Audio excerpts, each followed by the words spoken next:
Hey everyone, my name is Martin McPhillamy and welcome back to my channel. In this episode we are going to talk about non-sleep deep rest and how you can utilize these to reduce your stress and anxiety levels, improve your sleep, boost your focus and enhance your learning and memory.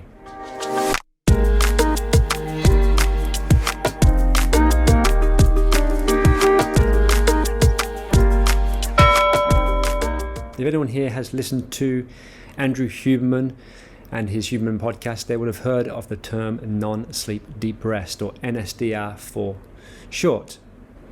Now he's making these very popular for individuals because he's been delving into the literature and the research on how such programs such as hypnosis, guided meditations and yoga nidra have been scientifically proven to boost things such as focus, memory, learning and your energy levels.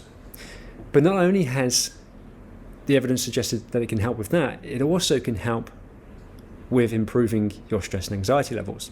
So what is stress and anxiety? Let's just delve a little bit into the nervous system and just very briefly to go at what's happening in the body and how that causes things like stress and anxiety. So if you are an individual who is suffering with anxious tendencies, you tend to have a racing mind, a mind that it's not able to switch off, and we can't really talk ourselves out of it. We really struggle just to go, I'm just going to stop thinking.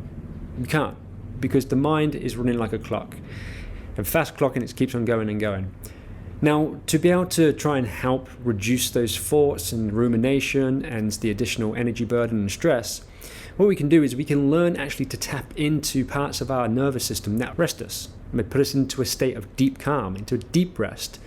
And there's 20-minute protocols, there's 10-minute protocols that can do this, and they can talk you through things such as breathing, focusing on parts of your body, and really staying still, and even using imagination to tap into what's called our parasympathetic nervous system. This part of our nervous system is really our rest and digest. But this nervous system's the stress response, and then you got the rest response.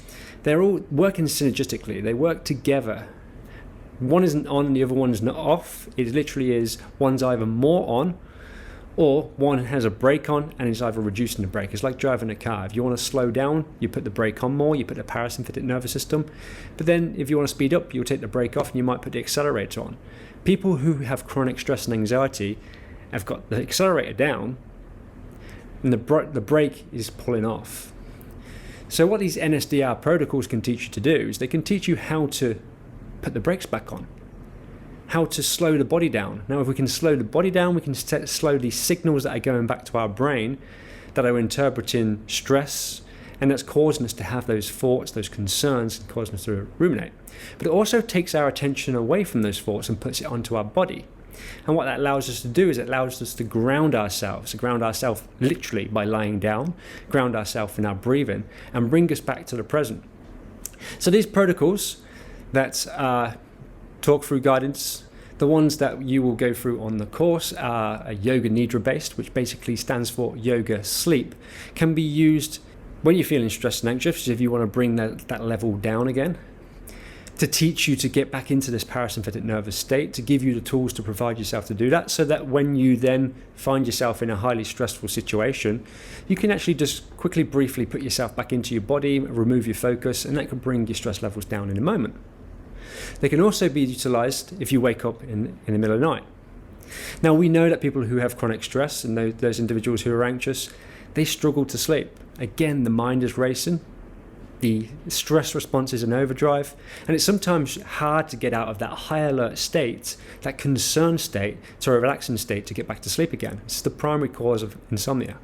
NSDR protocols can be used before sleep to help you get into that deep calm state, which then allows you to drift off and get to sleep. But there's two other functions that we can actually use these for. One is if you don't get enough sleep. If you wake up in the middle of the night or 4 or 5 a.m. and you feel like as if you've had a poor quality sleep and you're feeling quite tired, lethargic, and you've got a bigger day ahead, simply pop in a meditation in, laying still for 20 minutes and listening to the tape as you go along, drifting back in and out of that consciousness again is going to give you the additional rest you need to wake up feeling more alert. Then the final process is for learning, memory, and focus. Generally, the evidence suggests that we can have about 90 minutes bouts of high levels of focus. It's similar to our sleep cycles. They're called Ultradian cycles.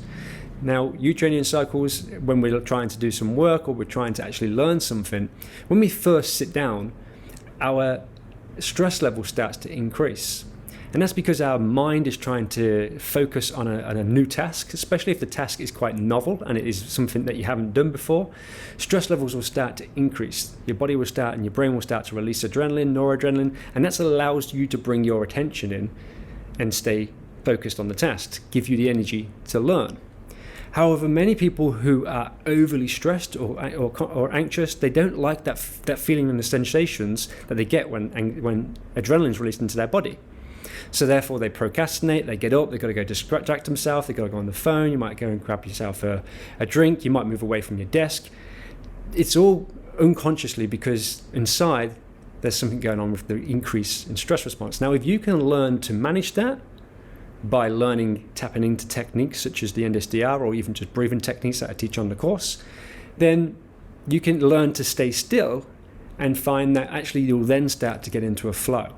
And when you get into the flow, which is usually around 30 to 40, 45 to 60 minutes onto a task, you'll then start to realize that time's speeding up. Now, towards the end, we start to get tired, start to get fatigued, and once again, we lose interest in what we're actually trying to do.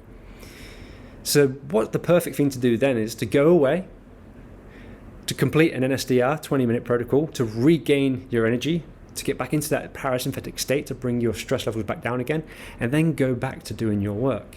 And this is actually shown to increase the amount of plasticity in the brain, which is our mechanism of learning, the connections within the brain, how they line up and connect together. So we can learn new tasks, we can learn new skills even better when we implement these into our daily lifestyle. But that isn't the gist of what we're going to do today. In this course, you're actually going to learn and use two different NSDR protocols. One is 10 minutes, one is 20 minutes.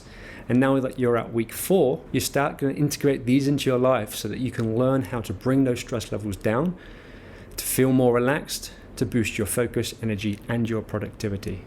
If you enjoyed this video, don't forget to click subscribe below. Leave me a comment, leave me a like, leave your questions if you have any, and I'll get back to you.